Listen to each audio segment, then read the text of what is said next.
നെയ്തലക്കാവിലേക്ക് ഒന്ന് പോയാലോ? അങ്ങോട്ട് പോവാം. അവിടെ നമ്മുടെ നിഖിൽ പ്രമേശ് ഉണ്ട്. ഇന്നിപ്പോ പൂരവിളംബരം നടത്താനായിട്ട് നെയ്തലക്കാവിലമ്മയുടെ തിടമ്പേറ്റിയാണ് നമ്മുടെ എറണാകുളം ശിവകുമാർ വരിക.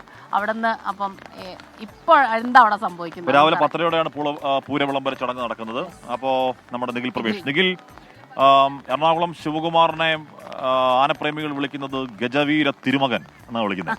അപ്പോൾ അവന്റെ ആ പ്രൗഢി എന്ന് പറഞ്ഞാൽ തെച്ചിക്കോട്ടുകാവ് രാമേന്ദ്രൻ ഒക്കെ ഉണ്ട്, എല്ലാവരും ഉണ്ടെന്ന് വരും. ഓരോ ആനയ്ക്കും അതിൻ്റെതായ പ്രത്യേകത ഉണ്ടല്ലോ. ഒരുപാട് ഫാൻസ് ഉള്ള ആനയാണ് എറണാകുളം ശിവകുമാർ.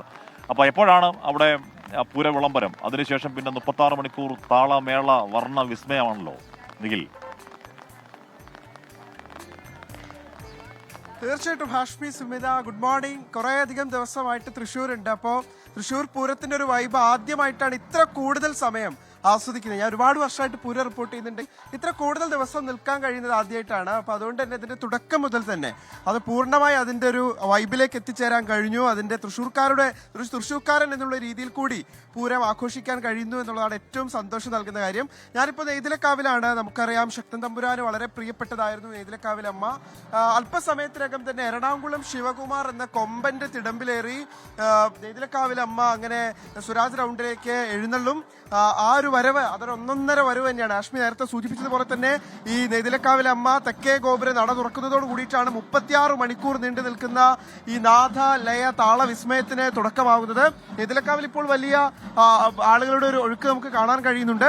ഞാനിപ്പോൾ പോകുന്നത്, വളരെ ആദ്യം പോകുന്നത്, ഇന്നലെ ഈ സാമ്പിൾ വെടിക്കെട്ട് കഴിഞ്ഞപ്പോൾ ഏറ്റവും കൂടുതൽ ആളുകൾ പ്രശംസിച്ചത് പോലീസിനെ ആയിരുന്നു. അതിനെ നയിച്ച ശ്രീ ആർ ഇളങ്കോ നമ്മളോടൊപ്പം ചേരുകയാണ്. അദ്ദേഹത്തെ വയനാട് മുതൽ എനിക്കറിയാം.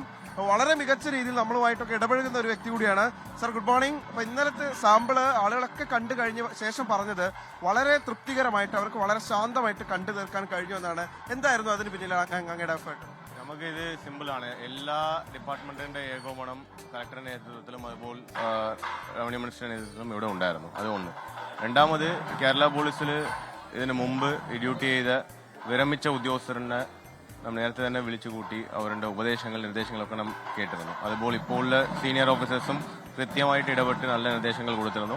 പക്ഷെ പ്രധാനമായിട്ട് നമുക്ക് കൂടുതൽ ആൾക്കാരെ നമുക്ക് റൗണ്ടിൽ നിർത്തി കാണിപ്പിക്കാൻ കഴിഞ്ഞു. അതിന്റെ ഉദ്ദേശം എന്ന് പറഞ്ഞാൽ ഇപ്രാവശ്യം പോലീസിന്റെ ബന്ദോബസ്തെല്ലാം ആദ്യമായിട്ട് നോക്കിയത് വരുന്ന കാണികൾക്കുള്ള സുരക്ഷയും സുഖകരമായിട്ട് എങ്ങനെ കാണാൻ പറ്റും. അപ്പം അതിനുവേണ്ടി മുൻകാലങ്ങളിൽ ഏത് ഉണ്ടെങ്കിലും അത് നമുക്ക് മാറ്റാനായിട്ട് സാധിക്കും. ഇപ്പോൾ ഫയർ ലൈന് 2 ദിവസവും നമുക്ക് മാറ്റി. അപ്പോൾ അതുകൊണ്ട് തന്നെ നമുക്ക് 20,000 പേരെ കൂടുതൽ കാണിക്കാൻ കഴിയും. അപ്പോൾ എല്ലാ കാര്യത്തിലും നമുക്ക് രണ്ട് ഉദ്ദേശമാണ്. ഒന്ന്, പൂരപ്രേമികൾക്ക് കാണികൾക്ക് സുരക്ഷിതം അതുപോലെ സുഖകരമായിട്ട് കാണണം. ആചാരപരമായിട്ടുള്ള കാര്യങ്ങൾ ഒരു തടസ്സം വരാതെ പോകണം. അപ്പോൾ ഇവിടെ മന്ത്രി മുൻ മന്ത്രി സുനിൽകുമാർ പറഞ്ഞത് അദ്ദേഹത്തിന്റെ പഠനകാലത്താണ് അവസാനം സ്വരാജ് റൗണ്ടിൽ നിന്ന് വെടിക്കെട്ട് കാണാൻ പറ്റിയത് എന്നുള്ളതാണ്. അപ്പൊ അതൊക്കെ ആളുകളെ സംബന്ധിച്ചിടത്തോളം വളരെ എന്താ പറയാ, കുറച്ചുകൂടെ പൂരം അടുത്തുനിന്ന് കാണാൻ പറ്റുക അവരുടെ ഒരു വികാരമാണല്ലോ. അങ്ങനെ ഇന്നലെ നന്നായിട്ട് ഉറങ്ങാൻ പറ്റിയോ? എന്തായിരുന്നു അത്? നമുക്ക് ഇതില്ല. നമുക്ക് എന്താന്ന് പറഞ്ഞാൽ, ഞാൻ നേരത്തെ പറഞ്ഞപ്പോൾ നമ്മുടെ പോലീസിന്റെ ഉദ്ദേശം അത് തന്നെയാണ്. കേരള പോലീസിന്റെ ഉദ്ദേശവും തൃശ്ശൂർ പോലീസിന്റെ ഉദ്ദേശം അത് തന്നെയാണ്. സുഖകരമായിട്ട് ഒരു വൈബോർഡ് നമുക്ക് കാണാൻ കഴിയണം. അതാണ് പൂരമെന്നല്ല, ഏതൊരു മതപരമായിട്ടുള്ള ഫെസ്റ്റിവലിന്റെ ഉദ്ദേശം അതാണ്. അപ്പൊ അത് എങ്ങനെയാണ് നമുക്ക് ഫെസിലിറ്റേറ്റ് ചെയ്യുക, സെക്യൂരിറ്റി കോംപ്രമൈസ് ചെയ്യുക. അപ്പൊ അതുകൊണ്ടാണ് ഓരോ പോയിന്റിലും ഓരോ ഇതിലും ആളിനെ എവിടെ കടത്തിവിടണം, എപ്പോൾ തടയണം, ഏത് സമയം തടയണം, ഏതുകൊണ്ട് തടയണം, എവിടെയാണ് ബാരിക്കേഡ് വെക്കണം, എവിടെയാണ് അവിടെ വെക്കണം, ഒന്നൊന്നും നാം പ്ലാൻ ചെയ്തതാണ്. ഇന്ന് നാളെയും അത് തുടരാൻ കഴിയട്ടെ സാർ.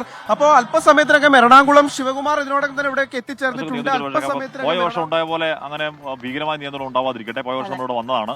ഇവിടെ വന്നപ്പോഴത്തേക്ക് മനുഷ്യന്മാരെ അസ്വസ്ഥമാക്കുന്ന രീതിയിലുള്ള വലിയ നിയന്ത്രണങ്ങളും നമ്മൾ കണ്ടതാണ്. അത് നമ്മൾ നേരിട്ട് കണ്ടിട്ട് തന്നെയാണ് പറയുന്നത്. അത് കുറച്ച് കടുപ്പമായിരുന്നു, കുറച്ച് കൂടിയതായിരുന്നു. അപ്പൊ ഇത്തവണ വേണ ബാരിക്കേഡ് വെച്ചോ, എന്ത് നിയന്ത്രണം നടത്തിക്കോ, പക്ഷെ അവരുടെ മനുഷ്യന്മാരുടെ പൂര സന്തോഷത്തെ ഇല്ലാതാക്കുന്ന നിയന്ത്രണങ്ങളൊന്നും ഉണ്ടാവരുതേ എന്ന് അഭ്യർത്ഥിക്കുകയാണ് പൂരനഗരിയിൽ നിന്ന്.